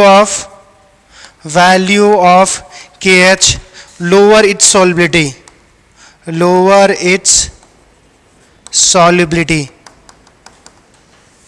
इसी चीज को अगर हम यही चीज कर ले, सेम टेम्परेचर की टेम्परेचर अगर सेम कर दे, KH का वैल्यू 1 और 2 कर दे तो सॉल्युबिलिटी चेंज हो जाएगा। प्रेशर यहाँ पे भी दो एटीएम लगा रहा है, तो अगर यहाँ 1 और 2 है तो ये दोनों हमारे पास चेंज हो जाएगा। तो वही सेम चीज है। तो यहाँ पे हमारे पास जो सॉल्युबिलिटी का जो सीक्वेंस आएगा, तो जिसका सबसे वैल्यू सबसे कम वो सबसे ज्यादा सॉल्युबल, तो सबसे ज्यादा सॉल्युबल कौन होगा? हाइड्रोजन सबसे ज्यादा, उसके बाद कौन आ जाएगा? नाइट्रोजन, और सबसे लिस्ट में कौन आ जाएगा? क्या बात समझ में आया? तो अगर KH का वैल्यू ज्यादा है तो सॉल्युबिलिटी कम। क्लियर? दूसरा तो पता है कि प्रेशर जितना ज्यादा होगा उतना ज्यादा सॉल्युबिलिटी होगा। क्लियर? अब यहां से एक छोटा सा पॉइंट कि इस जो हमारे पास क्वेश्चन था, इसमें हमारे पास ये हेनरी लॉ का एप्लीकेशन कहां पे करते हैं? तो हेनरी लॉ का हमारे पास 3 जगह पे एप्लीकेशन करते हैं। पहला एप्लीकेशन समझना कि जो कोल्ड ड्रिंक बनाते हैं, कोल्ड ड्रिंक में सॉल्युबिलिटी ऑफ कार्बन डाइऑक्साइड, तो वो जितना ज्यादा प्रेशर रखोगे उतना ज्यादा सॉल्युबल होगा, पहला। दूसरा, हमारे पास स्कूबा डाइविंग, जो स्कूबा डाइविंग करते हैं, देखते हो पीछे एक सिलेंडर लेके चलते हैं, सिलेंडर लेके चलते हैं, वो सिलेंडर का लेके चलते हैं, ऐसा सीधा सिंपली कर लेते हैं कि एक सीधा पंप ले लेते हैं, पंप ले लेते हैं, उसको हवा में छोड़ देते हैं, उसको नीचे नीचे जितना ज़्यादा चला जाता उतना वैसे पंप चला जाता, मगर वो वर्ड लोड लेके जाते हैं। रीज़न क्या है समझना, हमारे पास पानी के जितना नीचे जाएंगे उतना ज़्यादा प्रेशर क्या होगा? घटेगा या बढ़ेगा? बढ़ेगा। तो अगर प्रेशर बढ़ेगा तो सॉल्युबिलिटी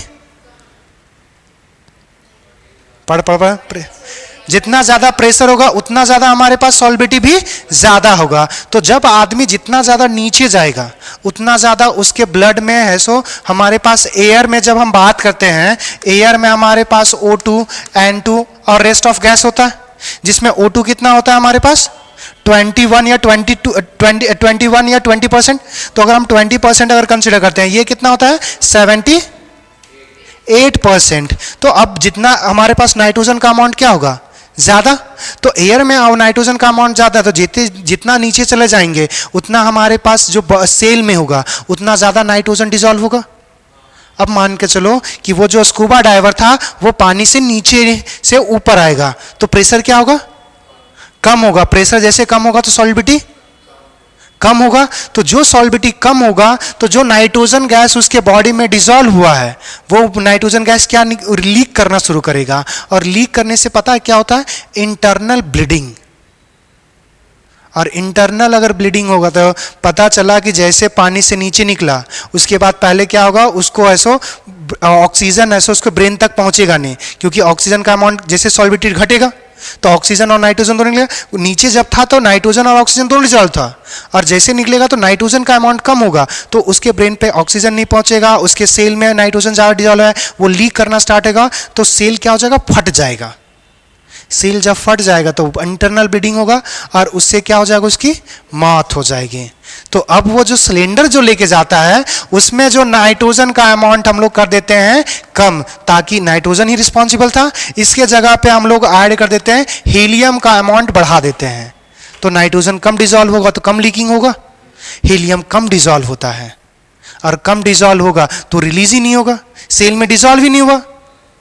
एक तो फैक्टर है ना नेचर, तो नेचर के बेसिस पे हीलियम डिसॉल्व नहीं होता। अब डिसॉल्व नहीं होगा तो पानी के नीचे जाए फिर पानी से ऊपर आ जाए, उस पे कोई इंपैक्ट नहीं पड़ेगा। मगर अगर हम नॉर्मल ऑक्सीजन लेके जाएंगे तो राम नाम। तो दो चीज हमने पढ़ा, एक हमने स्कूबा डाइविंग में यूज होगा, एक कोल्ड ड्रिंक में होगा, और तीसरी बात पर आएंगे जो हम माउंटेन क्लाइंबिंग करते हैं। माउंटेन क्लाइंबिंग जब करते हैं तो उसका समय भी ऐसो ऑक्सीजन जैसे जैसे ऊपर चले जाते हैं तो ऑक्सीजन का लेयर कम हो जाता है, तो जो हम इनहेल करेंगे उसमें हमारे पास उसका भी कंपोजिशन होगा।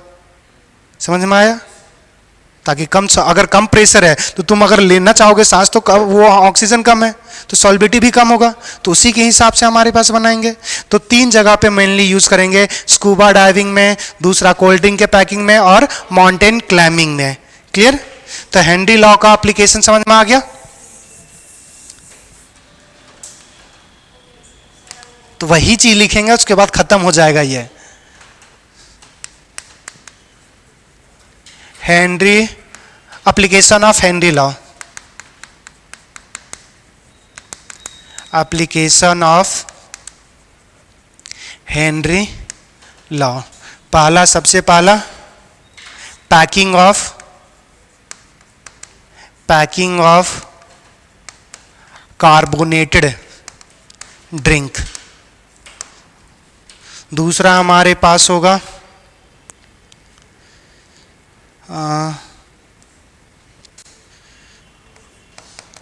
ऑक्सीजन, नहीं इसको दूसरा चीज लिखेंगे हमारे पास, इसको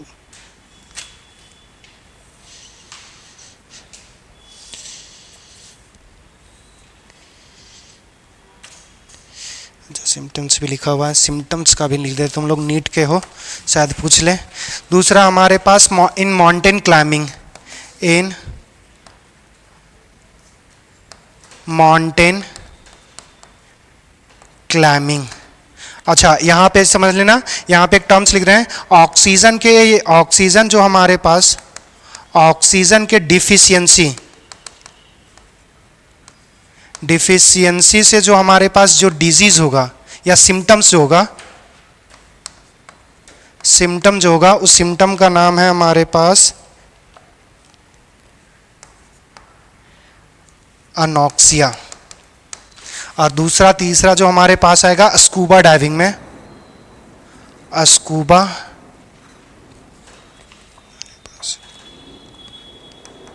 diverse use a special kind of oxygen cylinder। और उसमें कंपोजिशन लिख लेना, हमारे पास जो हीलियम होता है वो होगा 11.7%। दूसरा हमारे पास जो ऑक्सीजन होगा वो हमारे पास 32.1%। दूसरा हमारे पास नाइट्रोजन, जो नाइट्रोजन जो होगा वो 56.2%। और यहाँ पे भी एक होगा कि डिजीज़ का नाम क्या था, जब ब्लीडिंग होगा तो उसका कुछ नाम होता है, रिलीज डिजॉल्व, हाँ, जो जब नाइट्रोजन N2 रिलीज होगा जब वो डाइवर ऊपर आएगा तो उसको बोलते हैं हमारे पास बेंड। ऑक्सीजन जो रिलीज होगा उसके कारण जो इंटरनल ब्लीडिंग होगा,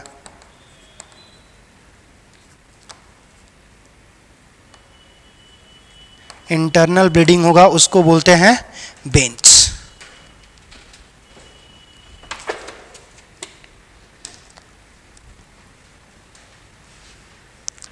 तो यहाँ पे हमारे पास गैस इन लिक्विड खत्म हो जाता है। अब यहाँ पे इसका क्वेश्चन हम लोग नेक्स्ट क्लास में करेंगे और इसका मैं स्लाइड भेज दूंगा हेनरी लॉस का, तो वो क्वेश्चंस कर लेना और कुछ बता रहा हूँ वो भी क्वेश्चंस कर लेना। हमारे पास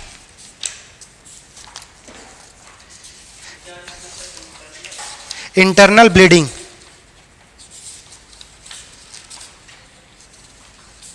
ठीक है,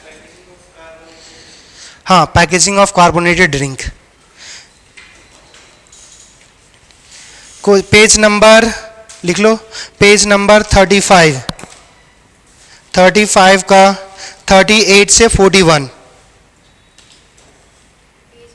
रुक जाओ, पेज नंबर 34 लिख देते हैं साइड में। हमारे पास ये जो पेज नंबर है हमारे पास 34 से 35, इसमें हमारे पास क्वेश्चन नंबर जो है वो है 26 से लेकर आई थिंक पहले भी लिखवा चुके ना, 37 तक हो चुका था, तो ये अब आ जाएगा 38 से लेकर 41, तो पेज नंबर ये 35 है सिर्फ।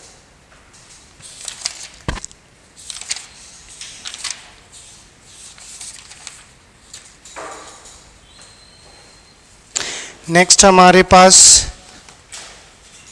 पेज नंबर 41 में क्वेश्चन नंबर जो है वो फर्स्ट से लेकर हमारे पास 4 तक, फर्स्ट से लेकर 4 तक।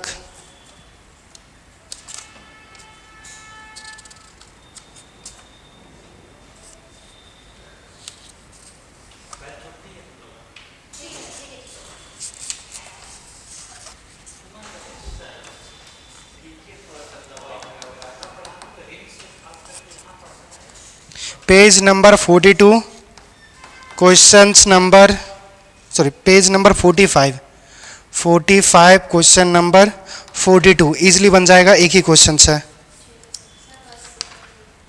अरे कल छुट्टी आराम से बनाते रहना ना, जानना जल्दी है, ठीक है। एक और स्लाइड भेज देंगे, क्वेश्चंस देख लेना। Thank you everyone.